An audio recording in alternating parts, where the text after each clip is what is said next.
بسم الله الرحمن الرحيم الحمد لله رب العالمين له النعمة وله الفضل وله الثناء الحسن صلوات الله المولى البر الرحيم والملائكة المقربين على سيدنا محمد طه الأمين وعلى آله وصحبه الطيبين الطاهرين أما بعد السلام عليكم ورحمة الله تعالى وبركاته إن شاء الله تبارك وتعالى بزاريو التبيان في أداب حملة القرآن بتسنيو كتاب يمنا يوفصل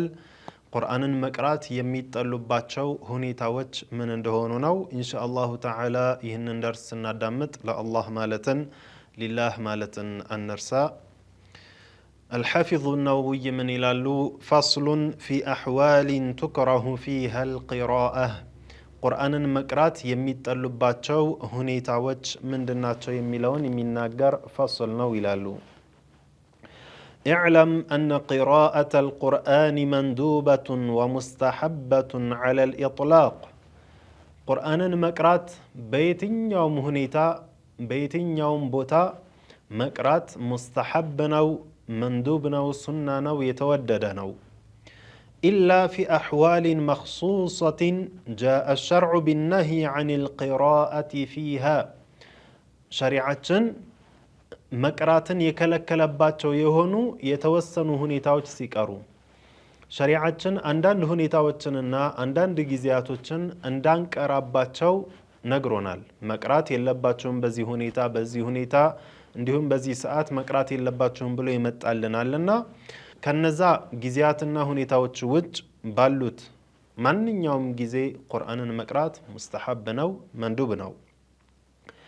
وأنا أذكر الآن ما حضرني منها مختصرة بحذف الأدلة فإنها مشهورة هلالو الحافظ النووي من هلالو أنا ደግሞ አሁን እነዚህ የሚጠሉባቸውን ሁኔታዎችና ጊዜዎችን አጠር ባለ መልኩ ያስታወስኳቸውን ማስረጃዎችን ሳልጠቅስ ምክንያቱም የታወቁ ናቸውና ይላሉ ማስረጃዎችን ሳንጠቅስ ሁኔታዎችን ብቻ ምን ናቸው የሚለውን እናያለን ይላሉ فإنها مشهورة ከዛም መጥቀስ ይጀምሩና አንደኛው ምንድነው فتكره القراءة في حالة الركوع والسجود والتشهد وغيرها من أحوال الصلاة سوى القيام ቁርአንን መቅራት ከሚጠላባቸው ብለው ከተቀሷቸው ውስጥ ምን ይገኛል ከሶላት ውስጥ ካሉ የምንሰራቸው ስራዎች ሶላት በምንሰግድበት ሰዓት ቅያም ላይ ማለትም ቁመን ፋቲሐንና ሌላ ምዕራፍ እንቀራለን ከነዚህ ከቅያም ሐል ውጭ ባሉት ሁኔታዎች ማለትም በሩኩዕ በስጁድ በተሸሁድና በሌሎችም ላይ ቁርአንን መቅራት የለብንም ይላሉ ቁርአን መቀራት ያለበት በዚህ ሁኔታ ነው ላኪን ሩኩዕ ላይ ስጁድ ላይ እንዲሁም ተሸሁድ ላይ አንድ ሰው ቁርአንን ቢቀራ ሁክሙ ምንድነው ፉቃሃዎች ያስቀመጡታል ያንን ነው የምንይዘው ያኒ ሶላትን በማበላሸቱና ባለማበላሸቱ ዙሪያ ላይ የተነጋገሩት ንግግር አለ በዛ ዙሪያ ላይ የመጣልን ነገር አለ እንደምናውቀው አብዛኛው ዑለማዎች ያሉት ቁርአንን መቅራት ሶላትን አያበላሽም ነው ያኒ ሩኩዕ ላይ ሆኖ ምሳሌ ቁርአንን ቢቀራ አንድ ሰው ሶላቱ ተበላሻ አንልም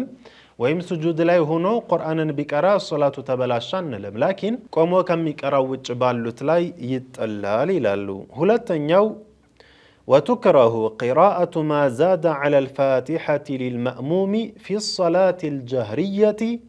إذا سمع قراءة الإمام ሁለተኛው ማእሙም ሆኖ የሚሰግድ ሰው ማእሙም ሆኖ ማለት ተከታይ ሆኖ የሚሰግድ ሰው በጀማዓ ሶላት ላይ ተከታይ ሆኖ የሚሰግድ ሰው ጀህሪ የሆነ ሶላት ላይ ከሆነ ማለትም በፈጅር ሶላት በመግሪብ ሶላትና በኢሻ ሶላት በእነዚህ ሶስት አውቃት ሶላቶች ላይ ማእሙም ሆኖ ተከታይ ሆኖ የሚሰግድ ሰው ኢማሙ የሚቀራውን ቂራአህ የሚሰማ ከሆነ ኢማሙ ሲቀራ እሱ የሚሰማ ከሆነ ከሱረቱል ፋቲሐ ሌላ ምዕራፍን መቅራት ሌላ አንቀጽን መቅራት ይጠላል ይላሉ ምን ከሆነ ያ መእሙም የሆነው ሰው የሚቀራውን ኢማሙን ቂራአቱን የሚሰማ ከሆነ ስለዚህ ጀህሪ በሆኑ ሶላቶች ላይ መቅራት ያለብን ምንድነው ማለት ነው ሱረቱል ፋቲሃን ብቻ ነው ምን እስከሆነ ድረስ ኢማሙን መስማት እስከቻለን ድረስ ማለት ነው ሶስተኛው መክሩህ የሚሆንበት ደግሞ ምንድነው ወትክረሁ ሐለተል ቁዑድ ዐለል ኸላኢ ወደ መጸዳጃ ቤት ሄዶ በሚቀመጥበት ሰዓት መቅራት የተጠላ ነው መቀመጫ ማለትም ለመጸዳዳት በሚቀመጥበት ሰዓት ላይ ቁርአንን መቅራትም የተጠላ ነው ይላሉ አራተኛው ወፊ ሐለቲ ኑዓስ እንቅልፍ እያስቸገረው ባለበት ሰዓት ላይ ማለትም በማንቀላፋት ላይ እያለም መቅራት የተጠላ ነው አምስተኛው ደግሞ وكذا إذا استعجم عليه القرآن ቁርአንን በትክክል መቅራት የማይችልበት ማንኛውም ሁኔታ يعني ምን ማለት ነው استعجم عليه القرآن ሲባል استغلق ولم ينطق به لسانه نطقا سهلا صحيحا አንዳንዴ ከድካም የተነሳ ማውራት የሚደክመን ጊዜ አለ በዛ አይነት ሁኔታ ማለትም በትክክል ፊደላቶችን ለማውጣት የማንችልበት ሁኔታዎች ላይ በትክክል ሱራዎችን ወይም ደግሞ የምንቀራቸውን አያዎችን ማስታወስ የማንችልበት ሁኔታ ላይ ከደረስን በምን ሊሆን ይችላል በማንቀላፋት ምክንያት ሊሆን ይችላል በድካም ምክንያት ሊሆን ይችላል በተለያዩ ሁኔታዎች በእንደዛ አይነት ሐሎች ላይ ቁርአንን መቅራት የተጠላ ነው ይላሉ ምክንያቱም በሚቀራበት ሰዓት አንደኛ ሐርፎችን በትክክል ላያወጣ ይችላል ሁለተኛ ደግሞ ቁርአንን የቀራ መስሎት አንዳንዴ ሊያበላሻቸው ይችላል مثلا ሱረቱል ካፊሩንን ቢቀራ ምሳሌ ላ አዕቡዱ ማ ተዕቡዱን የሚለው ላይ ምሳሌ ላ የሚለውን ረስቶ አዕቡዱ ማ ተዕቡዱን ሊል ይችላል እንዲህ አይነት ነገራቶች ሊከሰቱ ይችላሉና በጣም ድካም ላይ ከሆነና ፊደሎችን በትክክል ማውጣት የማይችልበት በትክክል ማስተዋልና ማስተንተን የማይችልበት ሁኔታዎች ላይ ቁርአንን መቅራት የተጠላ ነው ይላሉ ስድስተኛው ደግሞ وكذا في حالة الخطبة لمن يسمعها لك مأموم ሆኖ የሚሰግድ ሰው ሶላቱል ጀህሪያ ላይ ማለት ነው ፈጅር መግሪብ እና ዒሻ ሶላት ላይ ኢማሙን እስከሰማ ድረስ ከፋቲሃ ውጭ መቅራት የለበትም እንዳልነው ሁሉ ኹጥባ ላይ ከሆነና ኸጢቡን ማለትም ኹጥባ የሚያደርገውን ኢማሙን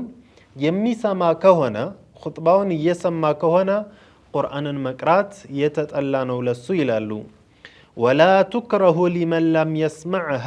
በል ቱስተሐብ ይላሉ ኸጢቡን የማይሰማ ሰውስ እንግዲህ በድሮ ጊዜ እንደምናውቀው ማይክም የለም ሌላም ድምፅን የሚያደርስላቸው የለምና አንዳንዴ በጣም ሶፉ ብዙ ከሆነ ኸጢቡን ያየዋል ላኪን ላይሰማው ይችላል ከርቀቱ የተነሳ ማለት ነው በዚህ አይነት ሐል ከሆነ ኸጢቡን የማይሰማው ከሆነ ቁርአንን መቅራቱ ይወደድለታል አማ ኸጢቡን የሚሰማ ከሆነ ግን ቁርአንን መቅራት ለሱ የተጠላ ነው የሚሆነው هذا هو المختار الصحيح ይላሉ الحافظ النووي የተወደደውና صحيح የተመረጠው ንግግር ይህ ነው ይላሉ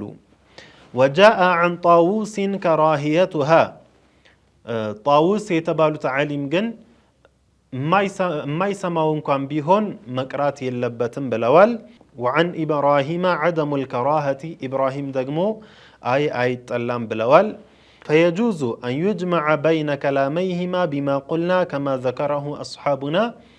ስለዚህ ጣውስ ሙሉ ለሙሉ ቁርአንን መቅራት የለበትም ማሉ ኢብራሂም ደግሞ ቢቀራ ይበቃላሉ የሁለቱን ንግግር የምንሰበስበው እንዳልነው ነው አሉ አልሐፊዙ ነወዊ አብዛኛውም የሻፊዒ ዑለማዎች በዛ አይነት መልኩ ነው የሄዱበት ያኒ ከምን ጋር ይያያዛል ማለት ነው ቁርአንን መቅራቱና ለመቅራቱ የተጠላ መሆኑና የተወደደ መሆኑ ኸጢብ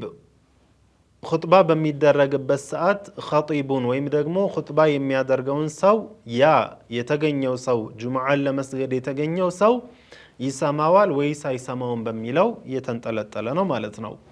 ኸጢቡን የሚሰማው ከሆነ ኹጥባ የሚያደርገውን ሰው የሚሰማው ከሆነ ቁርአንን መቅራት የተጠላ ይሆናል የማይሰማው ከሆነ ግን የተወደደ ይሆናል። ስለዚህ በዚህ አይነት ሐል ማየት እንችላለን ማለት ነው። እነዚህ ሁኔታዎች የተጠሉባቸው ናቸው። ከዛ ማስከተለው ሌላ እንደ ፋኢዳ ምን ይጠቅሱልናል? ወላ ቱክረሁ القراءة في الطواف ጠዋፍ የሚያደርግ ሰው حول الكعبة በካዕባ ዙሪያ ጠዋፍ የሚያደርግ ሰው ቁርአንን መቅራቱ አይጠላም። ጠዋፍ ለሚያደርግ ሰው ቁርአንን መቅራት አይጠላም። هذا هو مذهبنا ይህ ነው የኢማሙ ሻፊዒ መዝሀብ። وبه قال أكثر العلماء أبزانيا علماء وشم بزيه نقر لين يالوت. وحكاه ابن المنذر عن عطاء ومجاهد وابن المبارك وأبي ثور وأصحاب الرأي. ابن المنذر كمان يهن النقر زقبه تالالو الحافظ النووي عندنا كعطاء هلتنيا كمجاهد سوستنيا كعبد الله بن المبارك أراتنيا كأبي ثور عندهم كأصحاب الرأي. أصحاب الرأي مالت يا حنفي مذهب علماء مالتنا إمام أبو حنيفة تكتايوچاچو مالتنا. سلازي ينزي هلو علماء مذهباچو طواف لا قرآن المقرات أي تلام يميلنا مالتنا. وحكي عن الحسن البصري وعروة بن الزبير ومالك كراهتها في الطواف والصحيح الأول لالو جن በአንዳንድ ዘገባዎች ከሐሰኑ አልቢስሪ ከዑርዋህ ኢብኑ ዙበይር እንዲሁም ከኢማም ማሊክ ጠዋፍ ላይ ቁርአንን መቅራት ይጠላል የሚል የመጣለን ሪዋያ አለ። ሆኖም ግን ሷሂሁና ልኩ የመጀመሪያው ነው ይላሉ። በል القراءة في حالة الطواف شيء حسن ይላሉ ዑለማዎች። ጠዋፍ ላይ ቁርአንን መቅራት በጣም ጥሩ የሆነ ነገር ነው ይላሉና ጠዋፍ ላይ ሆነን ቁርአንን ብንቀራ ችግር የለውም ማለት ነው። وقد تقدم بيان الاختلاف في القراءة في الحمام وفي الطريق وفي من في فمه نجس. كذي بفيت يتنغاغرناچو ጉዳዮች ደግሞ ነበሩ። ሐማም ላይ ቁርአንን መቅራት ምንድነው ሁክሙ? ሐማም ማለት ለመታጠቢያ ብቻ ተብሎ የተዘጋጀ ቦታ ለኸላእ ሳይሆን ወይም ደግሞ ለመጸዳዳት ሳይሆን ለሰውነትም መታጠቢያ ተብለው የተዘጋጁ ቦታዎች ምሳሌ ባለፈው እየተነጋገርን ነበር። ፍል ውሃ ያለባቸው አካባቢዎች የመሳሰሉት ማለት ነው። ለመታጠቢያ ገላን ለመታጠቢያ ብቻ የተዘጋጁ ቦታዎች ላይ ቁርአንን መቅራት፣ መንገድ ላይ ቁርአንን መቅራት፣ እንደዚሁም አፉ ላይ ነጃሳ ያለበት ሰው ቁርአንን መቅራት ምንድነው ሁክሙ የሚለውን ከዚህ በፊት ተነጋግረንበታል። ከዚህ በፊት ካሉት ክፍሎች መለስ ብለን ማየት እንችላለን ማለት ነው። ምን ማድረግ አለበት፣ በምን አይነት ሁኔታ ይጠላል፣ በምን አይነት ሁኔታ አይጠላም የሚለውን በጣም በዝርዝር አልሐፊዙ ነወዊ ይዘግበውልን እኛም አይተነዋል። መለስ ብለን ማየት እንችላለን ማለት ነው። ስለዚህ ቁርአንን መቅራት የተጠላባቸው የተወሰኑ ሁኔታዎች እነዚህን ይመስላሉ። ኢንሻአላሁ ተዓላ በቀጣዩ ደግሞ በሌላ ፈስል የምንመጣ ይሆናል። አላሁ ተባረከ ወተዓላ በሰማነው ተጠቃሚዎች ያደርገን። ወሰላሙ ዐለይኩም ወረሕመቱላሂ ተዓላ ወበረካቱሁ።